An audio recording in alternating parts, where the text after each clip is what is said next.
Маса ұшып келіп сіздің қолыңызға қонады. Химиялық нәрсені теріге енгізіп, қанды ішуді бастайды. Сіз кей кезде оны тіпті маса шаққаннан кейінгі қызыл ісікпен шағылған нүкте болмағанда мүлдем байқамас та едіңіз. Шаққаннан кейінгі жағдай ұнамайтын шығар. Бірақ мына қызыл ісік сіздің денеңіз иммундық жүйе арқылы жақсы қорғалған екендігінің белгісі. Иммундық жүйе инфекция таралып кетпеу үшін және ауру таралып кетпес үшін күресетін болады. Иммундық жүйе барлығы бірігіп денеге келетін қауіпке қарсы күресетін жасушалардан, ұлпалардан және ағзалардан тұрады. Оларсыз біздің организмдер миллиардтаған бактериялардың, вирустардың, улы нәрселердің шабуылына төтеп бере алмай, нәтижесінде өлімге алып барар еді. Тіпті жай қағаздың кесіп кетуіне не мезгілдік тұмаудан да. Иммундық жүйенің ең маңызды топтарының бірі ақ қан жасушалар деп аталатын миллиондаған лейкоцит жасушалар болып табылады. Лейкоциттер ми сүйегінде пайда болып, қан жүйесі мен лимфа жүйесіне аттанады. Қан тамырлар жүйесі ағзадағы токсиндер мен зиянды нәрселерді жоюға көмектеседі. Тамырлар арқылы лейкоциттер еркін қозғалады. 1 микролитр қанда 4000-нан 11000-ға дейінгі лейкоциттер болуы мүмкін. Ағзада айналып жүргенде олар ағзамыздың күзет қызметі сияқты іс атқарады. Уақытылы адамның қанын, терісін және ағзаның патогендік агенттерге тексеріп отырады. Бұл жүйеге дабыл беретін нәрселер антигендер деп аталады. Ол патогендік агенттерде немесе ағзаға өзге жерден келген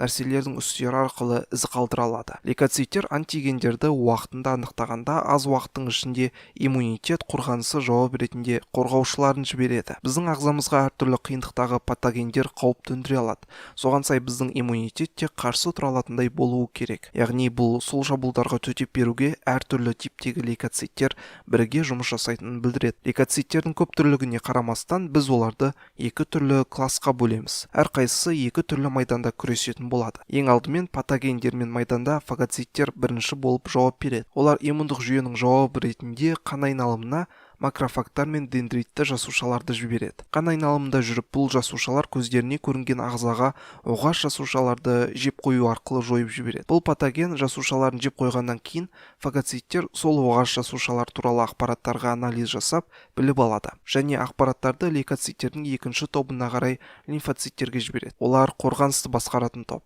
Одан соң лимфоциттердің Т лимфоциттер деп аталатын тобы оғаш жасушаларды іздеуге шығып, тапқан кезде дереу өлтіріп тастайды. Ал бұл уақытта Б лимфоциттер және көмекші Т лимфоциттер деп аталатын келесі топ бұл күрделі оғаш жасушалардан келген ақпараттарға анализ жасап, дереу арнайы ақуыздар тобы антиденелерді дайындауға кіріседі. Бұдан кейін басты нәрсе басталады. Әрбір антиген үшін құлыпқа кілт дайындаған сияқты арнайы антиденелер дайындалады. Антигенге жабысу арқылы антидене бұл шабуыл жасаған жасушаларды жойып жібереді. Б жасушалар осындай миллиондаған антиденелер дайындауға қауқарлы. Олар ағзадағы айналымда жүріп, соңғы зиянды патоген өлгенше күреседі. Ал иммундық жүйе осылай патогендермен күресіп жатқанда, біз температураның көтерілуі немесе қызыл ісіктер сияқты симптомдарды бастан өткізіп жатамыз. Ағзаның бұндай реакциясы иммундық жүйенің күресіне көмектесіп жатқаны. Температура көтерілген кезде бактерия мен вирустар одан әрі бөлініп тарала алуын жалғастыра алмай қалады. Өйткені олар температураға өте сезімтал. Ал ісіну, зақым алған жасушалар белгілі бір химиялық нәрсе бөлгенде пайда болады. Бұны көрген тері дереу сұйықтық бөліп фагоциттерге дабыл береді. Ал фагоциттер сол жерге жетіп патогендерді және зақым алған жасушаларды жойып жібереді. Қалыпты жағдайда иммундық жүйе арқылы қауіп бірнеше күннің ішінде басталады. Бірақ бұл ең бастысы емес. Олардың ең басты қызметі аурулардың өлім алып келетіндей дәрежеге дейін өсіп кетпеуін қадағалау. Уақытылы ағзамызды қадағалап отыру арқылы иммундық жүйе ұзақ уақыттарға ағза иммунитетін қалыптастырады. Б және Т лимфоциттері антигендерді анықтағанда олардан келген ақпараттарды болашақта дәл осындай антигендер қайта келгенде оларды дереу тану үшін өздеріне сақтап қалады. Егер соған ұқсас патогендер ағзаға еніп кетсе, антиденелер оларды танып, көбірек жасушаларды зақымдамай тұрып, дереу жою арқылы жойып жібереді. Бірақ бұл әр кезде дұрыс бола бермейді. Көптеген адамдар автоиммунды аурумен ауырады. Бұл ауру бойынша иммунды жүйе қателесіп кетіп, ағзаның сау жасушаларын патогенде бойлап қалуы мүмкін. Автоиммундық аурудың себептері әлі белгісіз, бірақ олар кейде тіпті иммундық жүйенің дұрыс жұмыс жасауының өзіне зақым келтіре алады. Одан кейін адамда мынадай аурулар пайда бола бастайды: артрит, қант диабетінің бірінші типі және таралып кеткен склероз. Бірақ көбіміз үшін бүкіл өміріміз бойы